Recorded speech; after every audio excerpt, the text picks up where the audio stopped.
નમસ્કાર દર્શક મિત્રો, હું જીગર દેવાણી આપ સૌનું સ્વાગત કરું છું ચર્ચા છડે ચોકમાં.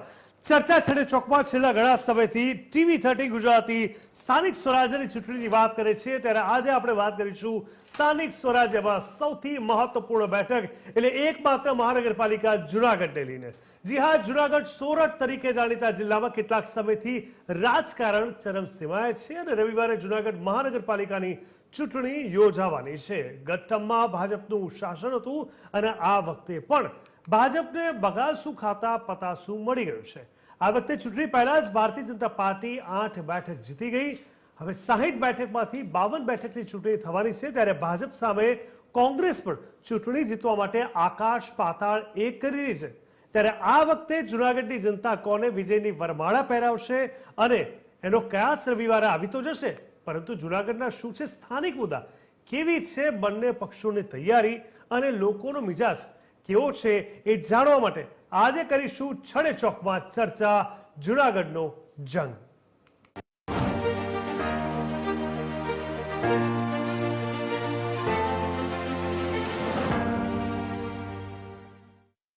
તો ચર્ચા છડે ચોક જૂનાગઢના જંગ ટાઇટલ સાથે આગળ વધારીએ તો ગુજરાતમાં 68 નગરપાલિકાની ચૂંટણીની સાથે જૂનાગઢ મનપાની ચૂંટણી પણ હવે જ્યારે યોજાઈ રહી છે.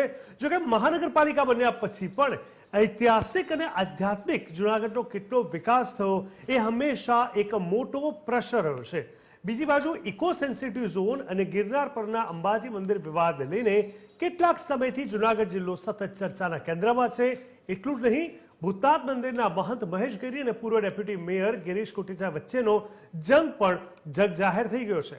આ વખતે જૂનાગઢ મહાનગરપાલિકાના 15 વોર્ડની 60 સીટમાંથી ભાજપના 8 ઉમેદવાર બિનહરીફ થઈ ચૂક્યા છે. આગામી 16 ફેબ્રુઆરીએ મતદાન અને 18 ફેબ્રુઆરીએ મતગણતરી યોજાશે. ત્યારે જૂનાગઢ મનપામાં ભાજપે 15 વર્ષ રાજ કર્યું. વર્ષ 2003માં મ્યુનિસિપલ કોર્પોરેશનનો દરજ્જો મળ્યા બાદ 2004માં ભાજપ સત્તામાં આવ્યું અને 2009માં કોંગ્રેસે શાસન સંભાળ્યું. જોકે 2014 અને 2019માં ભાજપે શાસનની ધુરા સંભાળી. આમ 20 વર્ષમાં કોંગ્રેસના 5 વર્ષ બાદ કરતા 15 વર્ષથી ભાજપ સત્તામાં છે. ત્યારે આ વખતની સ્થિતિ શું છે, પરિસ્થિતિ શું છે, સમીકરણો શું છે, કોના કારણોથી કયા તારણો મજબૂત થયા છે, કયા પક્ષ અને કયા ઉમેદવાર વચ્ચે રસાકસી છે, તમામ મુદ્દા પર આજે ચર્ચા કરવા માટે સ્ટુડિયોથી ઉપસ્થિત છે જયંતભાઈ પંડ્યા, જે પત્રકાર તથા વિશ્લેષક છે. જયંતભાઈ, ખૂબ ખૂબ સ્વાગત છે આપનું TV13માં. સાથે જ ડિજિટલ હેડ TV13ના બંસી રાજપૂતનું પણ સ્વાગત છે. આપણી સાથે હનીફ કોફર, જે વરિષ્ઠ પત્રકાર છે જૂનાગઢથી જોડાયા છે. હનીફભાઈ, આપનું પણ સ્વાગત છે. અને ધીરુ પુરોહિત, જે વરિષ્ઠ પત્રકાર છે જૂનાગઢ. ધીરુભાઈ, આપનું પણ સ્વાગત છે. શરૂઆત હું આપ બંનેથી કરવા માંગીશ આજે. હનીફભાઈ, પહેલા તો મને કહેશો, જૂનાગઢની વાત આવે તો આમ તો કહેવાય કે નાનું અને રણિયામણું શહેર, સૌરાષ્ટ્રનું સૌથી પોતીકું અને લાડલું શહેર, પરંતુ છેલ્લા કેટલાક વખતથી જ્યારે વાત રાજકારણની આવી છે, અનેક મુદ્દાઓ અને એ અનેક વિવાદો કોઈને કોઈ રીતે સામે આવ્યા છે. શું છે અત્યારે સ્થાનિક સ્વરાજ્યની ચૂંટણી લઈને માહોલ? આભાર, ખૂબ ખૂબ આભાર. TV13નો આભાર અને દર્શકોનો પણ ખૂબ ખૂબ આભાર કે અત્યારે આપણે જૂનાગઢની કંઈ સંભળાતું નથી. જૂનાગઢ જે છે એ સૌથી જૂનું શહેર કહેવાય, ઐતિહાસિક શહેર. અશોક વખતના પણ મોન્યુમેન્ટ્સ અહીંયા છે. ગિરનાર, સિંહ, દત્ત અને દાતા ભૂમિ. આ ગિરનાર, પણ ગિરનારનો અને જૂનાગઢનો જે વિકાસ થવો જોઈએ એવો અત્યાર સુધીમાં થયો જ નથી. શાસનો આવે, સત્તા એ લોકો રાજકારણ કરે, વિકાસની વાતો કરે, પણ જોઈએ એવો વિકાસ થયો નથી. કારણ કે જે પ્રવાસીઓ આવે છે અથવા તો જૂનાગઢના જે નિવાસીઓ છે કઈ સંભળાતું. ધીરુભાઈ પુરોહિત આપણી સાથે જોડાયા. ધીરુભાઈ, તમારી પાસે પણ આવીએ છીએ થોડી વારમાં. પહેલા આપણે હનીફભાઈને સાંભળી લઈએ. ઓકે. હા, એટલે જીગરભાઈ, આપણે વાત કરતા હતા જૂનાગઢના વિકાસની. તો છેલ્લા 10 વર્ષમાં ભાજપનું શાસન હતું એટલે લોકો અત્યારે જૂનાગઢનું નામ ખાડાગઢ પાડી દીધું છે. કારણ કે એટલા બધા રસ્તાઓ ખરાબ, વિકાસ જે થવો જોઈએ, લોકોની જે અપેક્ષાઓ છે એ પૂરી નથી થતી. એના કારણે અત્યારે ચૂંટણીનો માહોલ છે ને એકદમ નીરસ છે, લોકોને રસ જ નથી. ચૂંટણી પ્રચારમાં જે નેતાઓ જાય છે એ પણ અત્યારે એકલ દુકલ તમને જોવા મળે છે. એવો જે મહાનગરપાલિકામાં જે હાઈફાઈ જે પ્રચાર હોવો જોઈએ એ પણ અત્યારે બહુ ધીમું દેખાય છે. એટલે ભાજપને અત્યારે ફાયદો એ છે કે એમની 8 સીટો છે એ બિનહરીફ થઈ ગઈ છે. જુનાગઢ મહાનગરપાલિકામાં છે ને 60 સીટો છે, 15 વોર્ડ છે, એક વોર્ડમાં 4 બેઠકો છે, એટલે 60 બેઠકો છે. ગત ચૂંટણીની આપણે વાત કરીએ તો ગત ચૂંટણીમાં 56 સીટો મળી હતી ભાજપને, બાકી એનસીપી ને મળી હતી 3 અને એક જ કોંગ્રેસને મળી હતી. પરંતુ આ વખતે જે લોકોમાં જે નારાજગી છે એના કારણે કોંગ્રેસને થોડોક ફાયદો થાય એમ છે, પરંતુ મતદારો છે એ હજી સુધી કોઈ કળવા નથી દેતા એનું મન કે કોના તરફે છે. એટલે ભજીયા પાર્ટીઓ થાય છે, બંને પક્ષની ભજીયા પાર્ટીમાં લોકો જાય છે, પરંતુ મત કોને દેશે એ અત્યારે એક મોટો સવાલ છે. જી જી ઠીક છે ધીરુભાઈ, અવાજ આવી રહ્યો છે મારો તમને? અવાજ ધીમો આવે છે એકદમ. કોઈ વાંધો નહીં, તમે શાંતિથી જવાબ આપી શકશો. ધીરુભાઈ, જુનાગઢમાં આટલા વર્ષોનો તમારો અનુભવ છે એક પત્રકાર તરીકેનો, દરેક ચૂંટણી વખતે સમીકરણો બદલાયા છે. આ વખતે ઘણા બધા મુદ્દાઓ પણ સ્થાનિક ધોરણે જોવા મળ્યા છે. તમે જીગરભાઈ દેખાતા નથી. ધીરુભાઈ, મારો અવાજ આવી રહ્યો છે આપને? એકદમ ધીમો આવે છે, કોઈ એકદમ વાંધો ધીમો. નહીં, કોઈ ફરીથી વાંધો જોઈન્ટ નહીં. થવું. ધીરુભાઈ, તમને અવાજ આવતો હોય તો આપ જવાબ આપી શકો છો અત્યારની ચૂંટણીના માહોલને લઈને. હા, પણ મને એકદમ ધીમો અવાજ આવે છે, એકદમ ધીમો. કોઈ વાંધો નહીં ધીરુભાઈ, તમારી પાસે જલ્દીથી આવું છું. આપણી સાથે બંસી રાજપૂત અને જયંત પંડ્યા પણ છે.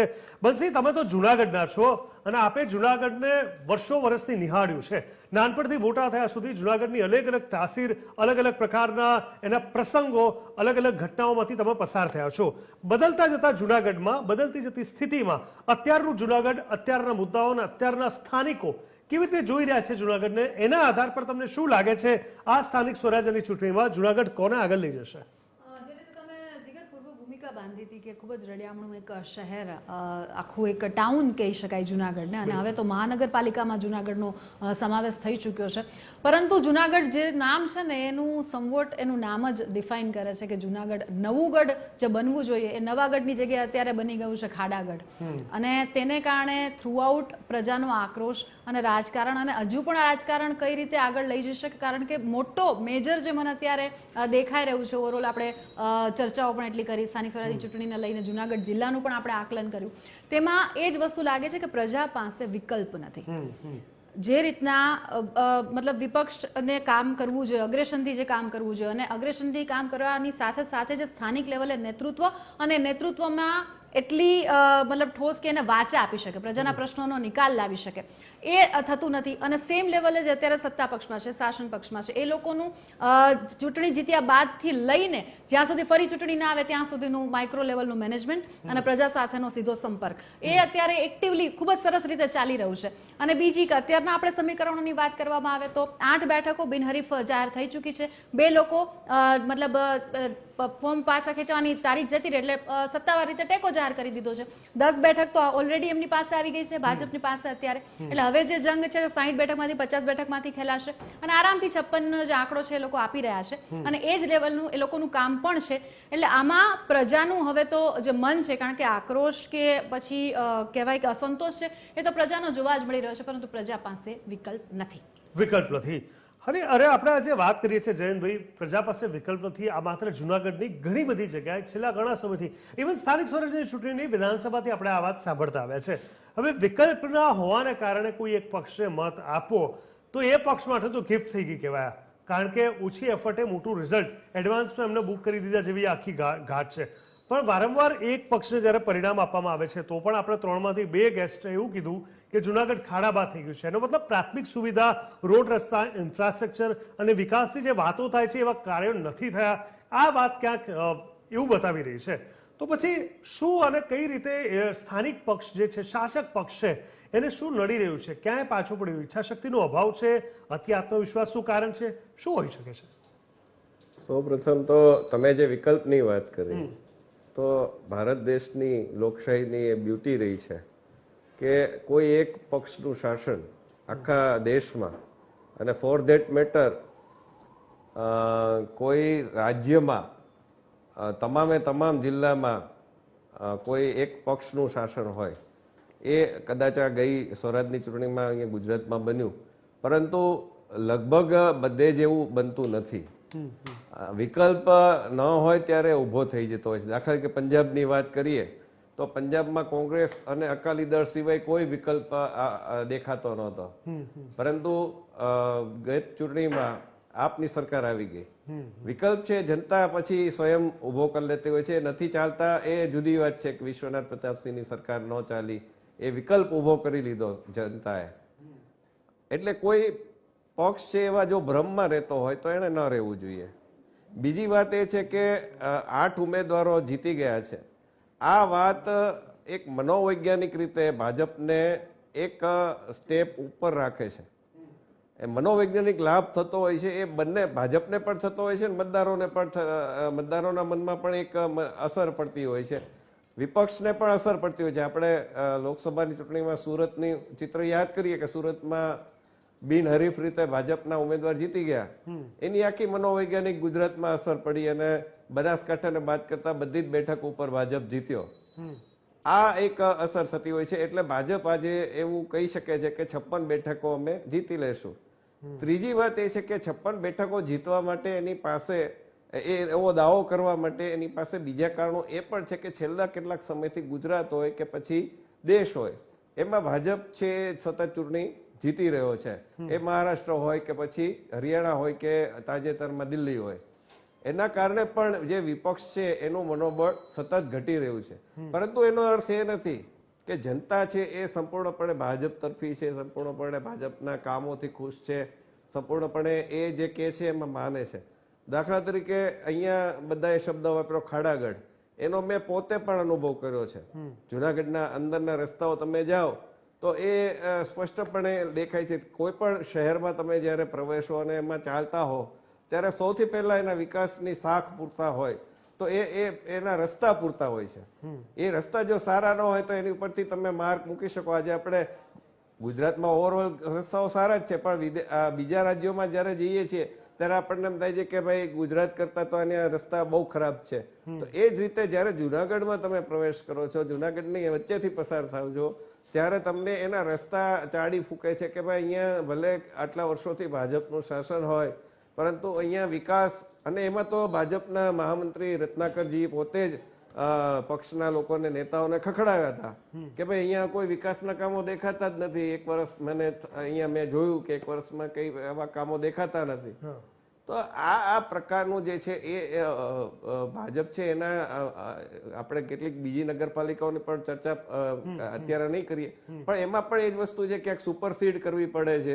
કેમ કરવી પડે છે? તમારે તમારા પક્ષમાં બધી તકલીફો છે ત્યારે સુપરસીડ કરવી પડે. ઠીક છે હનીભાઈ, હવે આપણે જોઈએ તો કોંગ્રેસ કહીએ કે આમ આદમી પાર્ટી કહીએ, પહેલા તો મારે તમારી પાસેથી એ જાણવું છે કે કોંગ્રેસની સાથે આમ આદમી પાર્ટી થોડી ઘણી પણ મેદાનમાં છે ખરા? ઘણા લોકો એને લઈને પણ ચર્ચા કરતા જોવા મળ્યા, કારણ કે બંને પક્ષ એવા છે કે સ્થાનિક સ્વરાજ્યની ચૂંટણી કહીએ કે વિધાનસભાની, ભૂતકાળમાં સૌરાષ્ટ્ર જ એપી સેન્ટર હતું બંને માટે, તો જુનાગઢમાં એની કઈ હલચલ જોવા મળી રહી છે? અત્યારે જુનાગઢમાં છે ને ભારતીય જનતા પાર્ટી, કોંગ્રેસ, આમ આદમી પાર્ટી અને ભીમે પણ જે ઓવેસીની પાર્ટી છે, બિલકુલ વોર્ડ છે એમાં સામસામી લડાઈ છે. અમુક વોર્ડમાં ત્રિપાખ્યો જંગ છે તો અમુક જગ્યાએ ચોપાખ્યો જંગ છે. અને એ રીતે 3 અને 8 નંબરની બિનહરીફ જે બેઠકો જાહેર થઈ, બીજા એક વોર્ડમાં ભાજપે ઉમેદવાર જ નથી ઉભા રાખી શક્યા, એવું પણ બન્યું છે. એટલે છે જે વરિષ્ઠ પત્રકાર એમણે વાત કરી કે ભાઈ અત્યારે છે ને પ્રજા છે એ અત્યારે કોઈ ગળવા નથી દેતી, મન કોઈને ગળવા નથી દેતું. એટલે એ વખત છે ને આ બિનહરીફનું જે થાય છે ને એ ઘણીવાર નેગેટિવ પણ થાય છે. જુનાગઢની અંદર એ પણ મોટી ચર્ચા છે. બિલકુલ વોર્ડના લોકોનો મત અધિકાર જો છીનવી લેવામાં આવે, પ્રજાને નક્કી જ નથી કરવાનું રહેતું ને આમાં કોને મત દેવો કે કોને નહીં, થઈ જાય. એટલે એ પણ ક્યારેક નેગેટિવ બાબતો ઊભી કરી શકે છે. વિકાસની વાતમાં એવું છે કે જે લોકોની ઈચ્છાઓ છે ખાડાગઢની, અને જીગરભાઈ લાગે છે સંપર્ક પ્રોપર રીતે નથી થઈ શકતો. બસ હવે અહીંયા જે બિનહરીફની વાત કરી અને એના કારણે ક્યાંક એવું બી બે મેસેજ જાય છે. એક તો એક પક્ષનું મનોબળ જ તૂટી ગયું છે. એ લોકો આ તો કેવા પ્રકારની લડાઈ કે લડાઈ લડવા આગળ જ નથી આવતા. અને બીજું એ કે જનતા માટે એ લોકો કદાચ કોશિશ કરવા માંગે છે તો પણ ઓપ્શન ઊભો નથી થતો. તો આમાં તો જનતા ક્યાં જાય? આનો ચૂંટણીનો મતલબ જ શું? બિલકુલ એવું નથી જીગર કે કોશિશ નથી કરવામાં આવી રહી કે પછી જે વિપક્ષ છે તે એક્ટિવ નથી. ભીખાભાઈ જોશી જે ગયા વખતમાં મતલબ હતા સત્તામાં કોંગ્રેસ તરફથી મોટું નેતૃત્વ, એમના દીકરા મનોજ જોશી અત્યારે સરસ રીતે પ્રચાર પ્રસાર બધું થઈ રહ્યું છે. મોટા નેતૃત્વની વાત કરવામાં આવે તો શક્તિસિંહ ગોહિલ હોય કે પછી પુંજાભાઈ વંશ હોય, તેઓ પણ આવીને પ્રચાર પ્રસાર અત્યારે કરી રહ્યા છે અને એ લોકોના લેવલે વાત પણ કરી રહ્યા છે. બીજી વસ્તુ કે સારા એવા મુદ્દા પણ ટાંકી રહ્યા છે. અત્યારે જો આપણે કોંગ્રેસની જે મેઇન મુદ્દો અત્યારે કહી શકાય તો કોંગ્રેસનું એવું કહેવું છે કે 2022ના દરમિયાન જે પ્રશ્નકાળ થયો હતો અને એ દરમિયાન જે પ્રશ્ન પૂછવામાં આવ્યો હતો કે જુનાગઢને કેટલી ગ્રાન્ટ ફાળવવામાં આવી, જીગર 7,000 કરોડનો દાવો કરવામાં આવ્યો છે અને એનો જવાબ આપવામાં આવ્યો છે એવું કોંગ્રેસ દાવો કરી રહ્યું છે, લેખિતમાં બતાવી રહ્યું છે. અને આ મુદ્દો અત્યારે ભ્રષ્ટાચાર થયો છે અને એની માંગણી કરી રહ્યા છે કે અને આ મુદ્દા પર ચર્ચા પણ કરી રહ્યા છે, વાતચીત પણ કરી રહ્યા છે, લોકોને પણ સમજાવી રહ્યા છે. એટલે એવું નથી કે બિલકુલ એક્ટિવ નથી કે કામ નથી કરી રહ્યા. ના, પણ તમે એની વાત કરી છે મોટા નેતા હશે. હું એની વાત કરું છું જે જગ્યાએ બિનહરીફ પહેલેથી આવી જાય છે, એનો મતલબ એ જગ્યાએ તો ફાઇટ આપવામાં જ નથી આવી સ્પેસિફિકલી. તો ત્યાં તો જનતાનું નુકસાન જ થયું ને? જનતાનું નુકસાન ડેફિનેટલી થયું છે, પરંતુ કારણ કે હવે જે ઉમેદવારો ઊભા છે એને પણ કહેવાય ને કે માઇક્રો મેનેજમેન્ટ અગેન આપણે કહીએ કે ભાઈ જે ઓપરેશન બહાર પાડતા હોય છે જ્યારે પણ કોઈ પણ ચૂંટણી હોય એના પહેલાના સમયમાં, એ રીતે બે લોકોએ પોતાનો ટેકો છે તે જાહેર કરી દીધો. એટલે કે કોંગ્રેસમાં હતા અને ભાજપને ટેકો જાહેર કરી દીધો. એટલે એ લોકો જે ઉમેદવાર જોઈને પણ જે લોકો આવ્યા હતા કે કદાચ અમારા પ્રશ્નોને જવાબ આપે, એ લોકો તો જીતી ગયા છે. ત્યારે એ સીટો તો મતલબ જતી રહી છે ભાજપના ફાળે. બીજી વસ્તુ કે 8 બિનહરીફ થઈ ગયા છે. એટલે હવે જે જંગ છે એ તો 50ના ઓલામાં જ ખેલાશે. પરંતુ અલ્ટિમેટલી જીગર મુદ્દો એ જ છે કે લોકોના પ્રશ્નોને જવાબ આપવા માટે કે લોકોનો જે આક્રોશ છે, પછી ક્યારેક ક્યારેક શું હોય છે કે લોકો પણ મતદાનને લઈને કે મતદાતા તરીકે એટલા બધા ઉપેક્ષિત ફીલ કરતા હોય છે કે મતદાન કરવા માટે જ નથી જતા. આ પ્રકારની જે પરિસ્થિતિ હોય છે તે મોટા ભાગે જોવા મળતી હોય છે. બિલકુલ. ધીરુભાઈ, મારો અવાજ આવી રહ્યો છે હવે આપને? હલો ધીરુભાઈ, અવાજ આવી રહ્યો છે મારો? લાગે છે ધીરુભાઈને પણ અવાજ નથી આવ્યો. અચ્છા હરીભાઈ, હવે આપણે આજે ચર્ચા કરીએ, ચર્ચાને આપણે આગળ લઈ જઈએ તો એક વાત તો સ્પષ્ટ છે કે છેલ્લા કેટલાક સમય કરતા પરિસ્થિતિ એટલા માટે બદલાઈ છે કારણ કે વિધાનસભા વખતે આપણે જોયું કે 3 પક્ષ એક્ટિવ હતા અને એ 3 પક્ષ એક્ટિવ હોવા છતાં એક જ પક્ષે ક્યાંક ને ક્યાંક મતદાન એક જ તરફી થયું હતું. આ બધું સમીકરણો બદલાય છે, પણ હંમેશા એવું કહેવાય છે કે સૌરાષ્ટ્રની વાત કરીએ કે નાના ગામડાઓની વાત કરીએ કે જિલ્લાઓની વાત કરીએ, એવી જગ્યા પર સ્થાનિક મુદ્દાઓ સૌથી પહેલા અગત્યના હોય છે. મોટા કેન્દ્રીય ધોરણના નેતાની વાત કરીએ કે રાષ્ટ્રીય મુદ્દાની વાત કરીએ, એ ધ્યાને નથી આવતા. એને અનુસંધાને આ ચૂંટણી આગળ લઈ જવાશે ખરા? મહાનગરપાલિકા છે એ જે મુદ્દાઓ હોય છે એના એ સ્થાનિક હોય છે.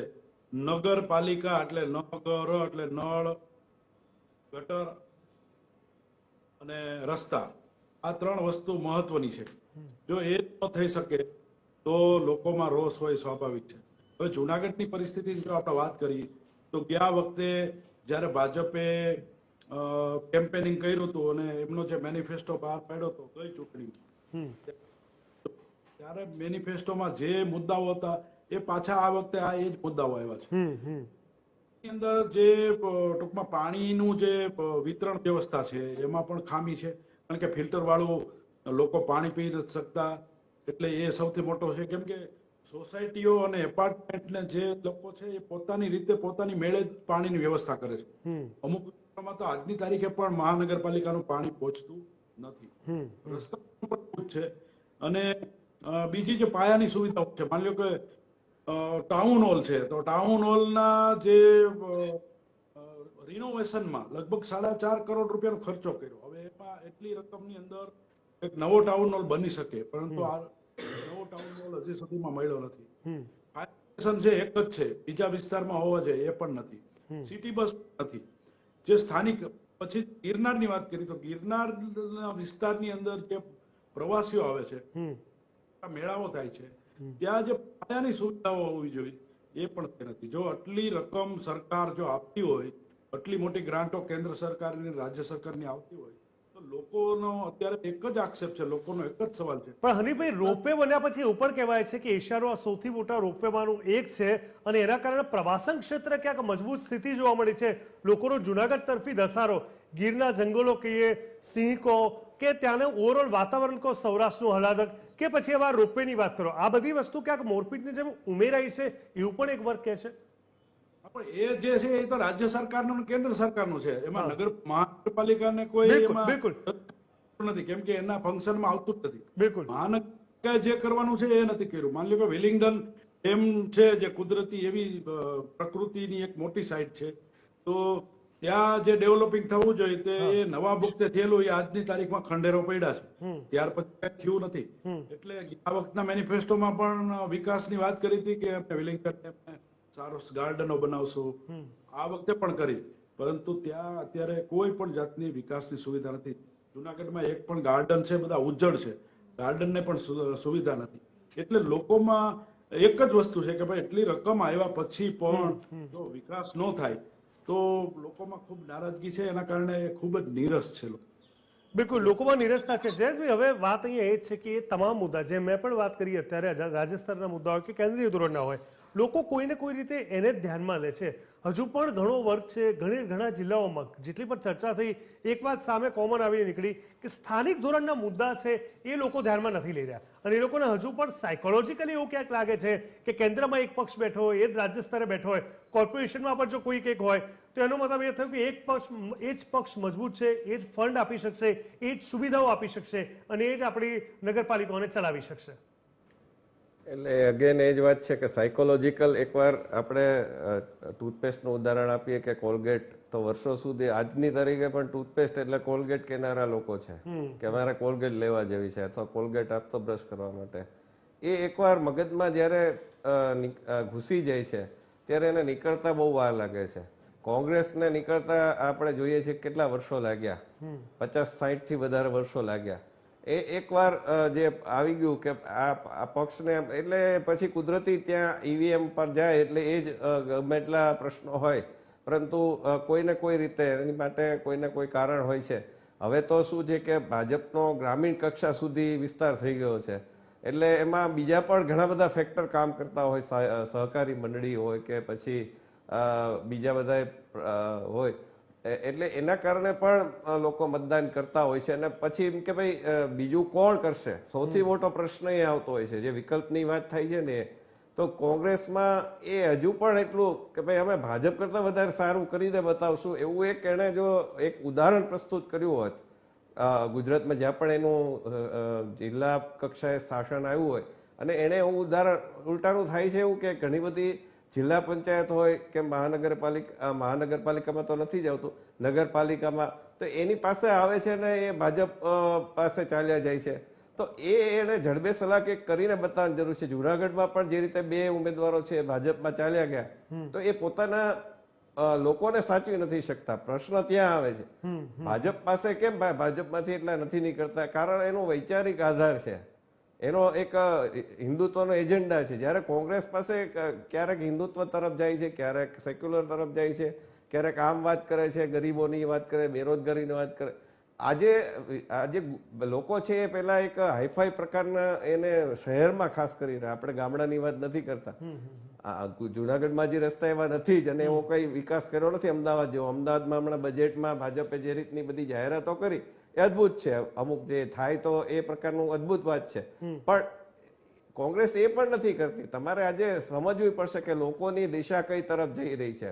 તમે વાત કરો ભાઈ, આજે દાખલા તરીકે ભાજપે ભવનાથને સનાતન પથ જાહેર કરવાની વાત કરી.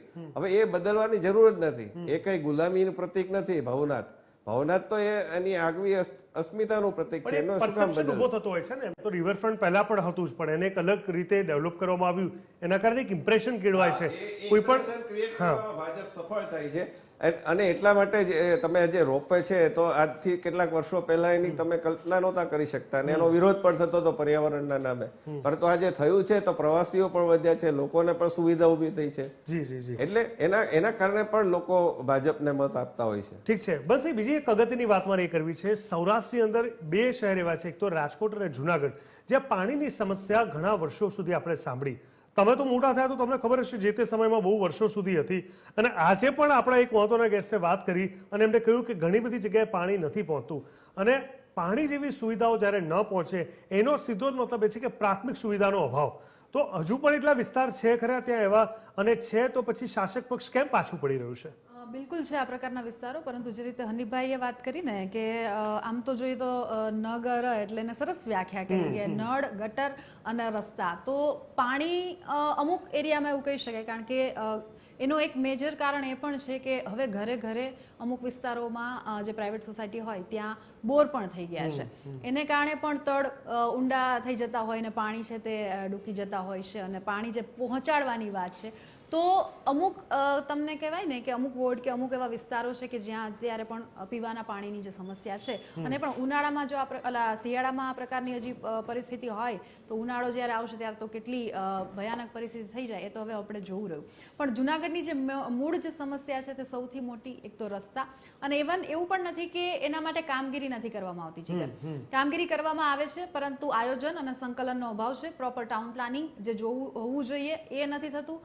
મેનેજમેન્ટ સાથે પ્રોપર સિસ્ટમ સાથે કામ કરવામાં નથી આવતું, એને કારણે લોકોને ડિરેક્ટલી ઇનડિરેક્ટલી, કારણ કે જે વિસ્તાર, કારણ કે જુનાગઢમાં અત્યારે એવી પરિસ્થિતિ કે અત્યારે પણ Junagadh is a very small town, પરંતુ આસપાસના વિસ્તારો છે એનો ધીરે ધીરે જ્યારે સમાવેશ થઈ રહ્યો છે, અને એક મોટું બીજા બહારના થોડા દૂરના વિસ્તારો હોય છે એનો પણ જુનાગઢમાં જ્યારે સમાવેશ હવે થઈ રહ્યો છે, ત્યારબાદ જે રસ્તાની સુવિધા હોવી જોઈએ, નવી માર્કેટ થાય, નવા મોલ બને, અને એની સાથે પણ એની સાથે જે ટ્રાફિકની સમસ્યા વધી છે, રખડતા જે પશુઓ છે એનો જે ત્રાસ છે, અને સૌથી વધારે કે જે ટ્રાફિક અને રસ્તા, તૂટેલા રસ્તા, કે જેવા એક રસ્તા બને તરત જ પેલા ગટર લાઈન વાળા ખોદવા માટે આવી જાય.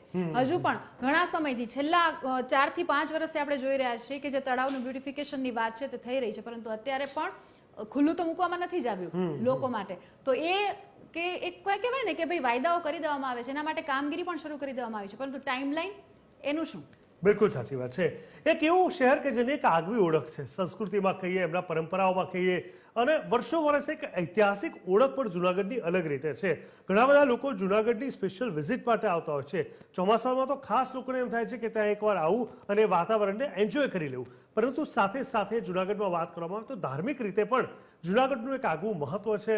અને આપણે જોઈએ હમણાં તો ક્યાંક મહાશિવરાત્રી આવશે ત્યારે પણ આપણે જોઈશું વિશ્વભરમાંથી લોકો ત્યાં આવશે, અલગ અલગ રીતે ત્યાં ધાર્મિક ધોરણે દર્શન કરી એનો લાભ પ્રાપ્ત કરશે. પણ આટલું બધું હોવા છતાં પ્રવાસન ક્ષેત્રે પણ અલગ પ્રકારનો વેગ મળ્યો હોવા છતાં પણ વિકાસના કામોમાં હજુ પણ ઉણપ છે, ત્રુટીઓ છે, પ્રાથમિક સુવિધાઓના અભાવ છે. બંને પક્ષને લઈને ઘણા બધા પ્રશ્નો હજુ પણ થઈ રહ્યા છે. સમય હજુ પણ છે, કારણ કે તમારે નક્કી કરવાનું છે. દર 4-5 વર્ષે જ્યારે ચૂંટણી આવતી હોય તો એક તક મળે એ ચૂકવી ન જોઈએ, અને કોઈ પણ પરસેપ્શનમાં આવ્યા વગર તમારે તમારી જાતને પૂછીને નિર્ણય લેવાનો છે કે કયા પક્ષે શું કામ કેવી રીતે કર્યું છે. જુનાગઢને લઈને વિસ્તરણપૂર્વક હજી ચર્ચા કરીશું આના નકડા બ્રેક બાદ.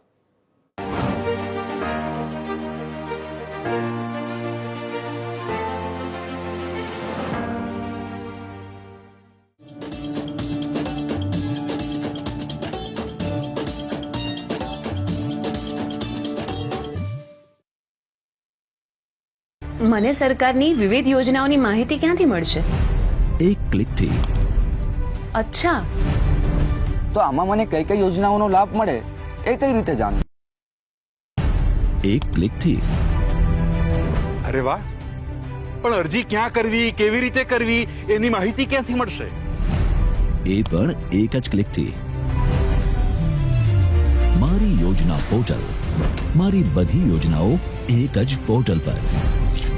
સરકારની વિવિધ યોજનાથી લઈને તેના લાભ મેળવવા સુધીની બધી જ માહિતી મારી યોજના પોર્ટલ પરથી મળી જશે. એ પણ ફક્ત એક જ ક્લિકથી.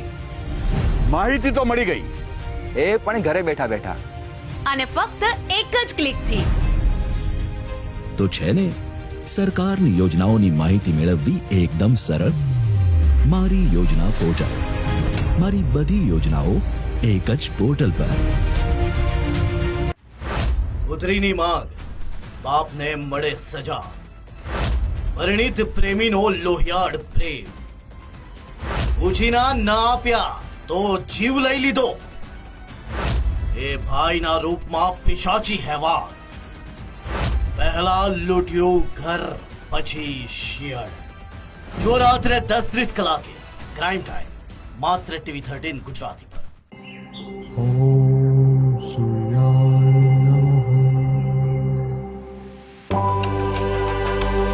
સૂર્યદેવની આ નગરી આર્ટ અને સાયન્સની સુંદરતા અને એનર્જીથી ભરેલી.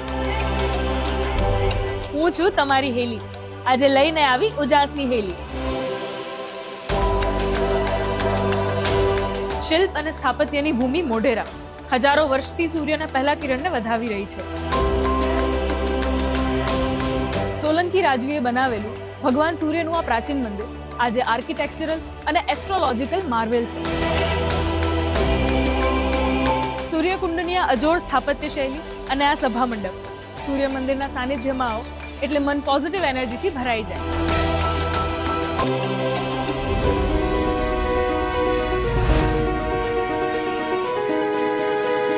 વડાપ્રધાન શ્રી નરેન્દ્રભાઈ મોદીએ શરૂ કરાવેલ આ solar powered 3D projection mapping show નિહાળતા મોઢેરાની ઝલક હંમેશાને માટે મનમાં વસી જાય.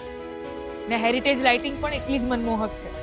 મુખ્યમંત્રી શ્રી ભૂપેન્દ્રભાઈ પટેલના નેતૃત્વમાં અહીં થતો ઉત્તરાર્ધ મહોત્સવ સંસ્કૃતિ અને સંસ્કારોને સંગીત અને નૃત્ય જેવી કલાઓના માધ્યમથી મારા જેવા હજારો લોકો સુધી પહોંચાડે છે. આત્મનિર્ભર ભારત અભિયાનમાં પણ મોઢેરાનું યોગદાન આજે દેશે નોંધ્યું છે. દેશના ફર્સ્ટ સોલર વિલેજ તરીકે મોઢેરા આજે 24/7 સૂર્ય ઉર્જાથી ઝળહળી રહ્યું છે.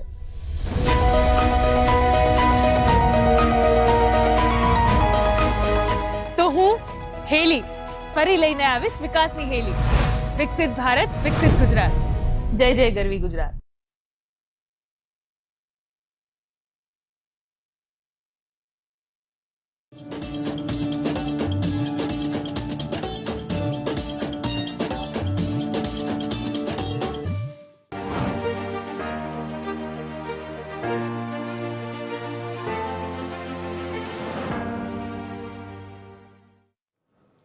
બ્રેકમાં સ્વાગત છે. ચર્ચા છડે ચોકમાં જૂનાગઢના જંગની વાત કરીએ છીએ તો ચૂંટણીના મેદાનની અંદર વર્તમાન પરિસ્થિતિની પહેલા આપણે વાત કરીએ તો ભાજપ મજબૂત નજરે જોવાઈ રહ્યું છે. જોકે ગત ટર્મ કરતા ભાજપની સીટ ઘટવાની શક્યતા હોવાની પણ વાત ઘણા વિશ્લેષકો કર્યા છે. બીજી તરફ વિસાવદરમાં પણ ઇકોઝોનના મુદ્દાને કારણે ભાજપ અને આમ આદમી પાર્ટી વચ્ચે ક્યાંક ટક્કર આવે એવું પણ જોવાઈ રહ્યું છે. માંગરોળની વાત કરીએ તો કોંગ્રેસ અને આમ આદમી પાર્ટીનું ગઠબંધન કેટલું અસર કરશે એ પણ સવાલ છે. જ્યારે AIMIMના ઉમેદવારો કોંગ્રેસના કેટલા વોટ કાપશે તે પણ જોવાનું રહેશે. બનશે અહીંયા આપણે ઘણા બધા મુદ્દા પર આગળ ચર્ચા કરીએ એ પહેલા હજુ પણ એક પ્રશ્ન થઈ રહ્યો છે. જેટલા કોમન ફેક્ટર્સની વાત કરીએ, કોમન ઇસ્યુઝની જો આપણે વાત કરીએ તો રોડ રસ્તાનો સૌથી મોટો પ્રશ્ન થઈ રહ્યો છે. જુનાગઢ એટલું મોટું શહેર પણ નથી કે એને કનેક્ટિવિટી માટે એમાં કોઈ BRTSની સુવિધા હોય કે મેટ્રોની સુવિધા હોય, વારંવાર ખોદકામ કરવું પડતું હોય એવું નથી. એ શહેરને વધારે સારી રીતે સજાવી શકાય એમ છે, પરંતુ રોડ રસ્તા પર કોઈ પણ પક્ષે, કોઈ પણ ઉમેદવારે કોઈ પણ સમયે કામ જ ના કર્યું એવું લાગે છે. ચારે બાજુથી એ કમ્પ્લેન આવી રહી છે. હવે જુનાગઢમાં પણ ટ્રાફિકની સમસ્યા થઈ જાય તો પછી પ્રજા ક્યાં જાય? જીગર, આપણે જે રીતે વાત કરી રહ્યા છે સ્થાનિક સ્વરાજની ચૂંટણી નામ જ એ છે એટલે સ્થાનિક લેવલના પ્રશ્નો જે એમાં મેઇન જો જુનાગઢની જો મને આટલા સમયથી હું જોતી આવી છું અને જે રીતની અત્યારની પરિસ્થિતિ છે મેઇન મુદ્દો છે ને જુનાગઢમાં અત્યારે રસ્તાનો, તૂટેલા રસ્તાનો, એમાં પણ આયોજનનો અભાવ. એવું પણ નથી કે કામ નથી થતા, રસ્તા કરવામાં આવે છે અથવા તો ચૂંટણીનો સમય આવે અથવા તો કોઈ મોટા નેતાઓની મુલાકાત હોય ત્યારે રસ્તા ઠીક કરવામાં આવે, અધરવાઇઝ જેને તે એટલે કે એક સંકલન સાથે આયોજનબદ્ધ રીતે. કારણ કે જુનાગઢ એટલું મોટું શહેર પણ ના કહી શકાય. અગેન હું કહીશ કે ઇટ્સ અ સ્મોલ ટાઉન અને 8 થી 10 કિલોમીટરના ચારે બાજુના વિસ્તારમાં જુનાગઢ શહેર સીમિત થઈ જાય. પછી જે નાના નાની કનેક્ટિવિટી હોય એ અલગ વસ્તુ છે. તો એમાં જ પ્રોપર સિસ્ટમથી એક આયોજનબદ્ધ સંકલન સાધીને જો આ વ્યવસ્થા ઊભી કરવામાં આવે ને તો કદાચ આ પ્રોબ્લેમ એટલો બધો મોટો નથી કે શોર્ટ આઉટ ના કરી શકાય. સવાલ એ છે કે સંકલનનો અભાવ અવારનવાર રાજકીય પક્ષોની અંદર જોવા મળે છે. આપણી સાથે ધીરુભાઈ ફરી જોડાયા છે. ધીરુભાઈ, અવાજ આવી રહ્યો છે મારો આપને? આવે છે આવે છે બિલકુલ ધીરુભાઈ, હવે જુનાગઢની આપણે ચર્ચા કરતા હતા અને ક્યાંક તમારા સુધી હવે પહોંચી ના શકે એવું લાગ્યું. હવે જુનાગઢમાં અત્યારની સ્થિતિ તમને કેવી લાગી રહી છે? દર વર્ષે આપણે જોતા આવ્યા છે નવા નવા વિકાસના કાર્યો થાય છે, પણ પ્રશ્નો જૂના યથાવત હોય છે. આ બાજુ દરેક ચૂંટણીમાં સમીકરણો બદલાય છે તો ઘણીવાર નવા નેતાઓ આવે છે. શું કહે છે તમારું એનાલિસિસ જુનાગઢની આ ચૂંટણીને લઈને? જીગરભાઈ, બંસીબેને બહુ સાચી વાત કરી છે. આયોજનનો એટલો અભાવ છે, ધમ ધડા વગરના કામો ચાલે છે. હું તો હનીફભાઈની જેમ વરિષ્ઠ પત્રકાર છું, 30-35 વર્ષથી રિપોર્ટિંગ કરું છું. હેમાબેન આચાર્યએ જે રીતે જાહેરમાં આવીને એમ કીધું કે તમે લોકો ભાજપને મત ન આપતા, મારી દ્રષ્ટિએ તો ભાજપ પેલો તબક્કો હારી ગયું છે. ચૂંટણી ભલે જીતે, સાહેબ વરિષ્ઠ નેતા આ રીતે ખુલ્લેઆમ પત્રકારો પાસે બોલે કે તમે ભાજપને મત ના આપતા. જુનાગઢના લોકો થાયકા છે, કંટાળ્યા છે. જુનાગઢ પાસે વિકલ્પ નથી સાહેબ. કોંગ્રેસ છે, બંસીબેન કે છે એ પ્રમાણે ખૂબ જોર કરે છે. છોકરાઓ, ખાસ કરીને જોશી પરિવાર, એ લોકો બહુ સારું. હમણાં તમને કહું, શક્તિસિંહ ગોહિલ જયારે કાળવા ચોકમાં સભા કરીને વિશાળ સંખ્યામાં લોકો આવ્યા હતા. અને મને એવું લાગે છે કે આ વખતે જુનાગઢ કંઈક નવું કરશે. હનીફભાઈ, જીગરભાઈ યાદ રાખજો, જુનાગઢ આ વખતે કદાચ નોટામાં વધુ મતો આપશે. કંઈક નવું થશે જુનાગઢમાં. બંસીબેન, જીગરભાઈ, તમને શું નવું લાગી રહ્યું છે આપને? ધીરુભાઈ, કોઈક તમને કદાચ નોટામાં વધુ મતો નીકળશે. અચ્છા. અને કદાચ કાંઈ એવું પડશે કે સૌથી ઓછું મતદાન થશે ઇતિહાસમાં. અને ઘણી જગ્યાઓ પર કોંગ્રેસના ઉમેદવારોને ભરી ભરીને મત આપશે. સાહેબ, ભજીયા પાર્ટીઓમાં લોકો જતા નથી, અને ભજીયા પાર્ટી માટે ભાજપના આગેવાનો ફોન કરે છે ત્યારે સામો પ્રશ્ન કરે છે કે તમે અમારા ઘરની નજીક ખાડો છે, અમે તમને મત આપીને ખાડામાં પડી જવું છે અમારે? જીગરભાઈ, બહુ રોષ છે જુનાગઢમાં, બહુ રોષ છે. અચ્છા, જે બિનહરીફ ચૂંટાઈ આવ્યા છે એને લઈને શું કહેશો? એ વોર્ડ અથવા એ બેઠક પર તમારું શું આંકલન છે? બિનહરીફ જે લોકો ચૂંટાયા છે ને, હું તમને સ્પષ્ટ કહું છું કે બિનહરીફ ચૂંટાયેલા લોકો દબાવીને, જે ઉમેદવારો કોંગ્રેસના હતા એને ષડયંત્ર કરીને પોતાના ઉમેદવારો ઉભા રાખ્યા પાછળથી હટી ગયા છે. અને પછી જયારે ફોર્મ પાછા ખેંચવાનો સમય પૂરો થઈ ગયો, એ સમયે એ પોતે ખુલ્લેઆમ એવું બોલી ગયા. એ આખું ષડયંત્ર છે. બિનહરીફ કરાવવાનું આયોજન પહેલેથી કરવામાં આવેલું હતું સાહેબ. ઠીક છે હનીફભાઈ, હવે આ બિનહરીફની જે તમને વાત કરી, ષડયંત્રની વાત કરી, તો આ તો કેવા પ્રકારની ચૂંટણી કે લોકશાહી કહીએ કે આ કેવા પ્રકારે પબ્લિક માટેની આ એક લડત કહીએ? કારણ કે ક્યાંક ષડયંત્રની વાત આવે છે અને ચૂંટણી પતી જાય અને હારવામાં આવે તો હોર્સ ટ્રેડિંગથી જીતી જવામાં આવે છે. તો આ તો હરીફરીને નિર્ણય એ લોકો જ કરે છે, એવું જ થયું. બિલકુલ જીગરભાઈ, સુરતમાં આપણે જોયું, અનુભવ્યું, બીજે પણ ઘણી જગ્યાએ સ્થાનિક સ્વરાજ્યની ચૂંટણીમાં આવું થાય છે. અહીંયા પણ એવું જ થયું છે. એટલે એક હવા ઊભી કરવા માટે, કેમ કે ભારતીય જનતા પાર્ટી પાસે અત્યારે લોકો પાસે જવા માટેનો કોઈ મુદ્દાઓ નથી, એટલે એક આખી હવા ઊભી કરવામાં આવે અને હવા ઊભી કરવાના એક ષડયંત્રના ભાગરૂપે આવું અત્યારે કરવામાં આવ્યું છે કે જે કોંગ્રેસના ઉમેદવારો હતા એમાં હું એમ ચોખ્ખું કહીશ કે એમાં કોંગ્રેસના કેટલાક લોકો પણ સામેલ છે આ આખા ષડયંત્રમાં. એટલે બધું કઈ એકલા હાથે તાલી ન પડે અને આ રીતે આખું ગોઠવાયું છે. બીજું જીગરભાઈ, વાત કરીએ તો લોકોમાં ખૂબ જ નારાજગી છે, કેમ કે એમનો મત અધિકાર, જે ત્યાંના વિસ્તારના માણસો છે, એમનો મત અધિકારનું શું કરવાનું, એને ક્યાં મત કોને ચૂંટવાનું, આ લોકોએ આખું સેટ કરી લીધું છે. એટલે આ જીગરભાઈ બહુ એક ચર્ચાનો વિષય છે અને લોકશાહી માટે ખૂબ જ આ એક ખતરારૂપ આ વસ્તુ છે. કેમ કે લોકશાહીની અંદર જે ચૂંટણી થાય છે એ પોતાના મનપસંદ અને પોતાના વિસ્તારના ઉમેદવારને ચૂંટવા માટેનું આયોજન હોય છે. તો આખું જો ગોઠવી નાખે એક સમરસની એક આખી થિયરી છે, એ પણ લોકશાહી માટે ખતરનાક છે. અને બિનહરીફ થઈ જવું, આના માટે ચૂંટણી કમિશને પણ કંઈક નવા કાયદાઓ ઘડવાની જરૂર છે કે ક્યારેય કોઈ સીટ બિનહરીફ ન થવી જોઈએ. કેમ કે બિનહરીફ થાય તો લોકોનો મત અધિકાર, તો લોકશાહીની જરૂર જ ક્યાં રહી? આવી જ રીતે જો બધું સેટ થતું હોય જીગરભાઈ. બિલકુલ સાચી વાત છે. લોકો કંઈ કરી પણ નથી શકતા, એ પણ એક મોટો પ્રશ્ન છે. ત્યારે જયંતભાઈ, હવે લોકોનો એક સમય હતો કે તમામ રાજકીય પક્ષોની વાત કરીએ, ઉમેદવારોની વાત કરીએ, એ લોકો અનેક પ્રકારના દાવપેચ લડતા હતા લોકોનો વિશ્વાસ જીતવા માટે. મેનિફેસ્ટોમાં પણ આપણે એવી મહેનત જોતા હતા અને કોઈક સ્તર પર કોશિશ પણ થતી હતી. પરંતુ છેલ્લી કેટલીક ચૂંટણીઓમાં રાજકીય પક્ષોના દબદબા, એ લોકોનું વલણ અને વલણ બાદ પરિણામને ન સ્વીકારવાની વૃત્તિ અને ત્યારબાદ જે મેં હોર્સ ટ્રેડિંગનું એક્ઝામ્પલ આપ્યું એ રીતે કોઈ પણ ભોગે જીતી જવાની જે વૃત્તિ છે એના કારણે લોકોનો ચૂંટણી પ્રક્રિયા અને આખી આ પ્રોસેસમાંથી રસ ઓછો થઈ ગયો છે. ક્યારેક ટકાવારી એટલા માટે પણ ઓછી આવે છે મતદાનને લઈને. ના, હું એને સાથે સહમત નથી. 1967 થી આ બધું ચાલ્યું આવે છે, પક્ષ પલટાનું રાજકારણ. હરિયાણામાં આયારામ ગયારામ થતું હતું, પરંતુ જ્યારે સ્થાનિક સ્વરાજની ચૂંટણી આવે છે ત્યારે એક નિરસતા વધી જાય છે. રાજ્યની ચૂંટણી આવે ત્યારે એનાથી થોડુંક રસ વધે છે. લોકસભાની ચૂંટણીમાં એનાથી પણ વધે છે. ખાસ કરીને આપણે ત્યાં એવા કોઈ મુદ્દા હોય છે કે કોઈ પક્ષને પાડી દેવો છે અથવા તો કોઈ પક્ષને જીતાડવો છે, ત્યારે ટકાવારી વધી જતી હોય છે. અને હું હજુ પણ માનું છું કે જેમ જેમ તમે નીચલા સ્તરે જાઓ છો, ગ્રામીણ સ્તરે જાઓ છો, તેમ તેમ લોકોની મતદાન કરવાની ઉત્સુકતા હજુ પણ એ જ પ્રકારની છે, એ ધગશ એ જ પ્રકારની છે. વૃદ્ધો છે એને કાખમાં તેડીને અથવા તો એને ટીંગાટોળી કરીને લોકો આવે છે. લગ્ન કરતા હોય એમાંથી વચ્ચે સમય કાઢીને પણ નવદંપતિ આવે છે મતદાન કરવા. વૃદ્ધ છે વ્હીલચેરમાં બેસીને મતદાન કરવા આવે છે. હજુ પણ એ પ્રકારનો રસ છે લોકશાહીમાં જળવાઈ રહ્યો છે ને એ જ ખરેખર તો રાજકીય પક્ષો માટે લાલ બત્તી છે કે ભાઈ આ રસ જળવાઈ રહ્યો છે ત્યાં સુધીમાં તમે ચેતી જાઓ. જે દિવસે રસ ઘટી જશે તે દિવસે શું થશે? એ દિવસે આ બધા આપણે ચૂંટણી પંચના અભિયાનો, સેલિબ્રિટીના અભિયાનો, આપણા મીડિયાના અભિયાનો, એ બધાની અસર નહીં થાય તો એ સમયે એ બહુ નુકસાનરૂપ થશે.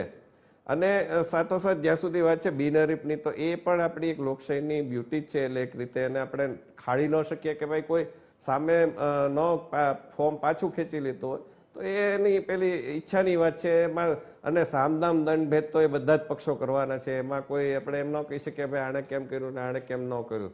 સામે નથી કરી શકતા તો એ આપણે નૈતિક રીતે, હા, હું એક વિશ્લેષક તરીકે ઈચ્છું કે એમાં કોઈ આપણે ન થાય, આવા બધા ખેલ ન ભજવાય. પૈસાના પણ ઐતિહાસિક ઉદાહરણો છે કે એક મતથી હાર્યા છે પણ એવી ખોટી કોશિશ નથી કરી. અને સ્વીકાર્યું છે, હસતા મોઢે સ્વીકાર્યું છે.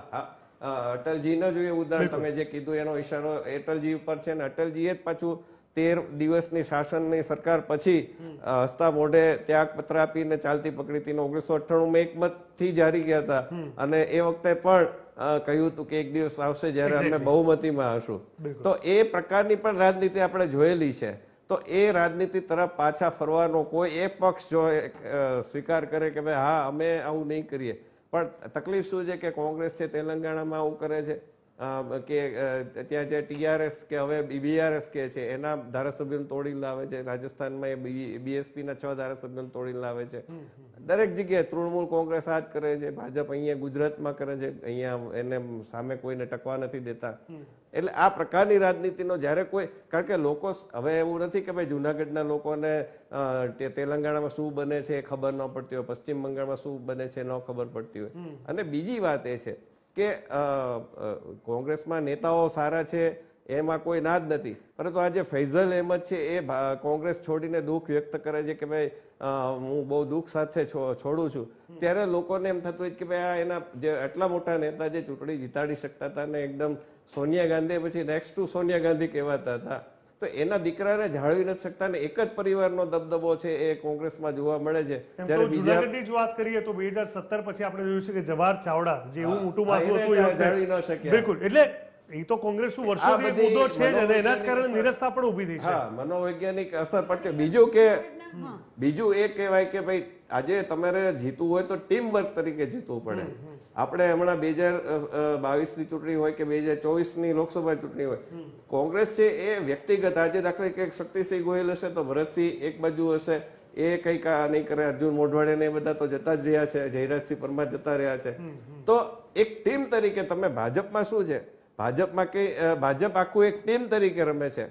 અને સાઉથ આફ્રિકન ટીમ તમે જોશો તો કોઈ એક નેતાના કારણે, એક ખેલાડીને કારણે નથી જીતતા હોતા. ઓસ્ટ્રેલિયા કોઈ એક ખેલાડીને કારણે નથી જીતતા. જાજા રસોઈયા ખીચડી બગાડે કહેવત છે, સાર્થક થાય છે કોઈને કોઈ ધોરણે. એના જ કારણે પક્ષના વર્ષોથી નુકસાન થાય છે. બસ શરૂઆતમાં સચોટ ઉદાહરણ એ રીતે આપી શકાય કે એક બસ બગડી છે તો એ બસને બધા ધક્કો મારશે ને તો બસ ચાલુ થશે. પણ થાય છે એવું, એક માણસ આવે છે, ધક્કો મારે છે, એ હટી જાય છે, બીજો આવે છે ને એ ધક્કો મારે છે, ત્રીજો આવે છે ને એ ધક્કો મારે છે, એટલે બસ ચાલુ થતી જ નથી એમ. ના ના, બસ ચાલુ થઈ જાય છે. એ જ કોંગ્રેસનો વ્યક્તિ ભાજપમાં બેસીને ડ્રાઈવર સીટ પર બેસી જાય એટલે બસ ઉપડી જાય છે મોટે ભાગે. અચ્છા વંશી, શરૂઆતમાં તમને જે વાત કરી એ વાતથી હું થોડોક અલગ રીતે કહું તો એમને જે કીધું કે ક્યાંક ઉત્સાહ છે લોકોનો, નવદંપતિ પણ આવે છે, વૃદ્ધો પણ આવે છે, પણ એવા રેર કેસ છે. એની સામે આપણે એવા પણ જોયા છે કે અઢળક યુવાનો છે જે લોકોનો એક રોલ હોવો જોઈએ મોટો, એ લોકો મતદાન કરવા આવતા જ નથી. એ લોકોની અંદર એક એવી નિરસતા છે કે શું ફરક પડવાનો છે, એવી માનસિકતા પણ સામે છે. બિલકુલ. જુનાગઢને ખાલી એક રીતે આપણે જો સમજવા જઈએ ને તો જુનાગઢ એટલે આસપાસના વિસ્તારોની જો વાત કરવામાં આવે, કોઈ મોટા ઉદ્યોગ જુનાગઢમાં નથી, બરાબર?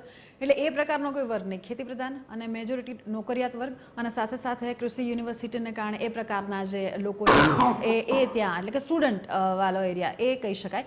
બાકી જુનાગઢમાં અગેન હું જે રીતે ધીરુભાઈએ પણ એમાં સૂર પુરાવ્યો કે કામ નથી થતા જીગર એવું નથી, ગ્રાન્ટ નથી મળતી એવું પણ નથી, નેતૃત્વ છે, અગ્રેશન સાથે કામ કરવાની, આયોજનબદ્ધ કામ કરવાની, જે ધંગ ધડા વગરના આડેધડ આયોજન કરી દેવામાં આવે છે. હવે આપણે ઉદાહરણ લઈએ કે જે રીતે અત્યારે રોપવેને કારણે કે ઇવન જુનાગઢનું દેવભૂમિ જેટલું જ મહત્વ છે. હમણાં થોડા સમયમાં શિવરાત્રીના સમયે મિની કુંભ જેવો મેળો પણ ભરાશે, મોટા મોટા બહારથી લોકો પણ જુનાગઢમાં અત્યારે વિઝિટર પણ વધ્યા છે. તો એમની હવે એ જ્યારે આવે છે ત્યારે જે સુરક્ષા સાચવવાની વાત હોય, આયોજનની વાત હોય, તો એ તો સચવાવું જોઈએ ને. અને એના માટેની મેઇન જે કડી છે, એનું જે સંકલન છે, એ કોણ કરવા જશે, એની જવાબદારી કોણ લેશે? અને સ્થાનિક લેવલની જ્યારે વાત હોય તો આ સ્થાનિક નેતૃત્વ છે કે સ્થાનિક નેતાઓ છે, એની જ તો જવાબદારી બને છે. અને પ્રજા આખરે માંગી શું રહી છે? સામાન્ય જે બેઝિક જે જરૂરિયાતની નીડ છે એ જ તો તમારી પાસેથી માંગી રહી છે. જો એના ઉપર જ આયોજનબદ્ધ રીતે કામ કરવામાં ન આવે તો પછી આખરે પ્રજા છે એ બિચારી જાય ક્યાં? અને પ્રજાનો પણ એટલો વાંક છે કે જે આપણે ઓવરઓલ દરેક, ખાલી જુનાગઢની વાત નથી કરી રહી, ઓવરઓલ વાત કરી રહી છે કે જ્યારે સ્થાનિક લેવલની ચૂંટણી થતી હોય કે સ્થાનિક લેવલના નેતૃત્વની વાત હોય તો જ્ઞાતિ સમીકરણો બહુ મોટું ભાગ ભજવતા હોય છે કે અમારી જ્ઞાતિના કે અમારા સમાજના કોઈ નેતા ઉભા છે એટલે એને આપણે જીતાડી દેવાના. પરંતુ એ નેતા તમારા કામ કરે છે કે નહીં, એ નેતા તમારા પ્રશ્નોને વાચા આપશે કે નહીં, એ પણ સમજવું એટલું જ જરૂરી બની જાય છે. એટલે આમાં બંને પક્ષે જે છે ને, કોઈ એક વ્યક્તિનો વાંક પણ ના કાઢી શકાય કે એક પક્ષનો વાંક ના કાઢી શકાય. અને આપણે એઝ અ પત્રકાર તો આપણે પણ નિષ્પક્ષ રહેવું પડે. કોઈ પણ પક્ષ આવે, કોઈ પણ આવે, પ્રજાના હિતમાં આવે, પ્રજાના પ્રશ્નોને વાચા આપે અને એ રીતની નેતાગીરી કરે તો બધું બરાબર જ ચાલશે. બિલકુલ, પણ એવું થતું નથી. એના કારણે પત્રકારો પણ હંમેશા અવઢવમાં હોય છે અને વારંવાર સમાજ વતી સમાજ થકી પ્રશ્નો પૂછતા હોય છે કે આનું નિરાકરણ કો કે ઉકેલ કોઈ ક્યારે આવશે. હનીફભાઈ, હવે જ્યારે જાતિ જ્ઞાતિની આપણે વાત થઈ તો કાસ્ટિઝમનો એક બહુ મોટો રોલ હોય છે. સ્થાનિક સ્વરાજ્યની ચૂંટણીમાં પણ ક્યાંક ઉડતે એ વાત સામે આવી છે કે કયો ઉમેદવાર છે, કઈ કાસ્ટમાંથી બિલોંગ કરે છે અને એની પકડ કેવી છે, લોકસંપર્કમાં કેટલો મજબૂત છે, આ બધી વસ્તુ જોવાય છે. તો જુનાગઢમાં આ પરિબળ કેટલું અસર કરશે? બહુ સરસ વાત કરી કે જુનાગઢની અંદર આખી પરિસ્થિતિ બધા કરતા અલગ છે. ખાસ કરીને મહાનગરપાલિકાની ચૂંટણી ચાલતી હોય ને ત્યારે ભારતીય જનતા પાર્ટીની એક નીતિ રહી છે કે મુસ્લિમ ઉમેદવારોને ટિકિટ નહીં આપવાની, પણ જુનાગઢમાં આપવી પડી છે. ચાર ઉમેદવારોને આપી છે. એમાંથી જે 3 નંબરનો વોર્ડ છે એમાં એક જ પરિવારના 3 લોકોને ટિકિટ આપી અને બિનહરીફ થઈ છે. એટલે એ છે. બીજું કે જ્ઞાતિની જો આપણે વાત કરી તો આ વખતે ભારતીય જનતા પાર્ટીએ જે પેલી 60 વર્ષની એક મર્યાદા રાખી અને 2 ટર્મ કરતા વધારે હોય એમને નહીં આપવાની અને નો રિપીટનું કર્યું. છતાં અમુકને રિપીટ કર્યા છે, પરંતુ ઘણા બધા મોટા નેતાઓ મોટી ઉંમરના હતા એ લોકોને ટિકિટ ન આપી. એટલે ક્યાંક પરિવારવાદની જેમ ઈ નેતા ન લડતા હોય તો એના છોકરાને ટિકિટ આપી છે. એટલે આવું પણ થયું છે. જો કોંગ્રેસની જો આપણે વાત કરીએ તો કોંગ્રેસ લગભગ બધી જ્ઞાતિઓને ધ્યાનમાં રાખીને ટિકિટો આપી છે. એટલે આ વખતે ઘણું બધું એ પણ જોવાનું રહ્યું આપણે કે નારાજગી પણ છે. કેમ કે એક મોટી ઉંમરના સારામાં સારા એક ભારતીય જનતા પાર્ટીના કોર્પોરેટર અને ટિકિટ ન આપી તો એમણે અપક્ષ ઉમેદવારી નોંધાવી છે. એ ચૂંટાઈ શકે એવી અત્યારે પરિસ્થિતિ છે. કેમ કે હિતેશ ઉદાણી નામના જે છે એને ગાંધી તરીકે જુનાગઢમાં ઓળખાય છે, હિતેશ ગાંધી તરીકે. એમને ટિકિટ ન આપી ભાજપે તો અપક્ષ અત્યારે હિતેશભાઈની અત્યારે સ્થિતિ એવી છે કે એ ભાજપના ઉમેદવારને હરાવી શકે, પોતે અપક્ષ તરીકે જીતી શકે એમ છે. કેમ કે એની સેવા બોલે છે. એટલે આવા ઘણા બધા છે. ગિરીશભાઈ કોટેચાને ટિકિટ ન આપી તો એમના દીકરાને પુત્ર ટિકિટ છે આપી. પાર્થ હા કોટેચા. પાર્થ કોટેચાને આપી છે ટિકિટ. એટલે આવું પણ બધું જોવા મળે છે. પરંતુ મુદ્દાઓ એ છે કે મુખ્યમંત્રી ગુજરાતના જુનાગઢ આવે અને એમણે ટકોર કરવી પડે જાહેર મંચ ઉપરથી કે ભાઈ તમે આ ગેરકાયદેસર બાંધકામો છે દૂર કરો. કેમ કે ગેરકાયદેસર બાંધકામોના કારણે જુનાગઢની પરિસ્થિતિ આખી એવી છે કે પહાડી વિસ્તાર છે, એટલે ગમે એટલો વરસાદ થાય ને તો પાણી જુનાગઢમાં તમને 10 મિનિટ કલાક પછી તમને પાણી ક્યાંય દેખાય નહીં. પણ આ વખતના પૂરના કારણે ઘણા બધા પ્રશ્નો ઉભા થયા હતા હનીફભાઈ. આપણે સૌથી વધુ વિડીયો વાયરલ થયા હતા ગાડીઓ રમકડાની જેમ બિલકુલ કરતી હતી. બિલકુલ. બરાબર. અને કાળવો નદી, સોનરખ નદી બંનેમાંથી ખૂબ જ પાણી આવ્યું અને એ લોકોને ખૂબ જ મોટું નુકસાન થયું, ગરીબોને ખૂબ નુકસાન થયું.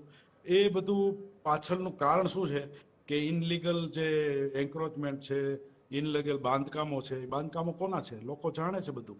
અને એમની ફરિયાદો પણ કરી, ડિમોલેશન માટેની નોટિસો પણ આપી, પણ હજી સુધી આ વસ્તુ કઈ થઈ નથી.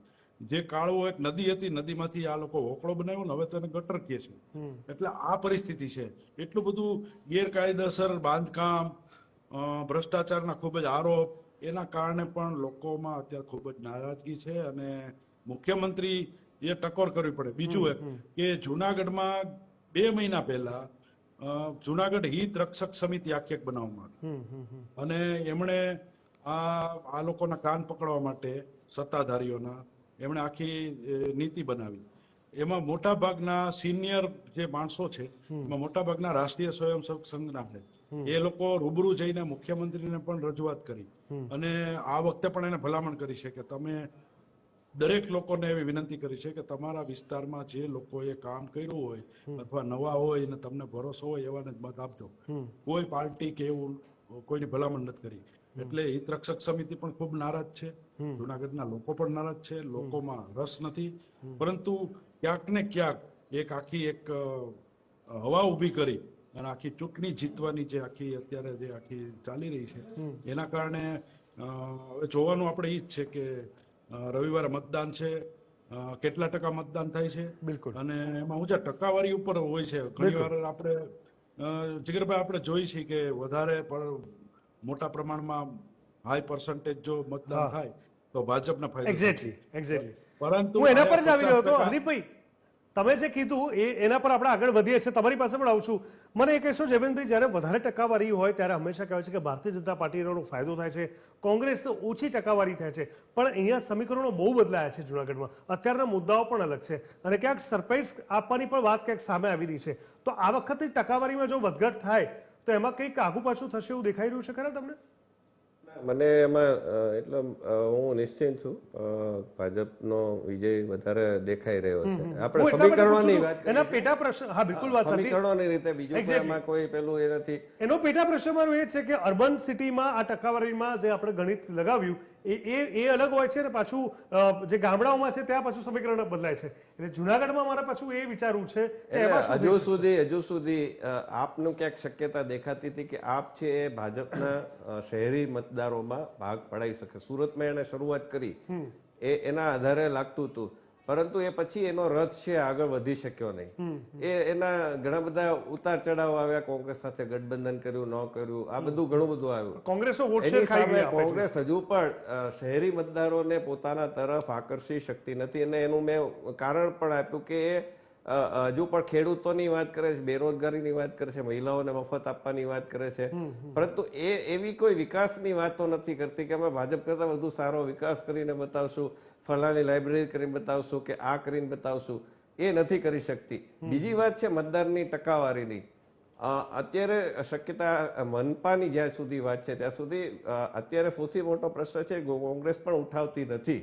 એ છે કે સૌરાષ્ટ્રના ન માત્ર ગામડા, ન માત્ર પેટા આપણે નગર કહી શકીએ એ પ્રકારના, પરંતુ ભાવનગર, જુનાગઢ, રાજકોટ, અમરેલી, પોરબંદર પણ ગણી લઈએ, ત્યાંથી બહુ મોટા પાયે લોકોનું, ખાસ કરીને યુવા વર્ગનું, વિદ્યાર્થીઓનું સ્થળાંતર થઈ રહ્યું છે.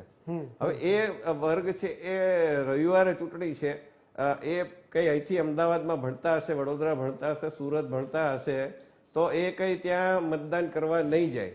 એટલે ટકાવારી આપણને ઓછી લાગવાની જ છે.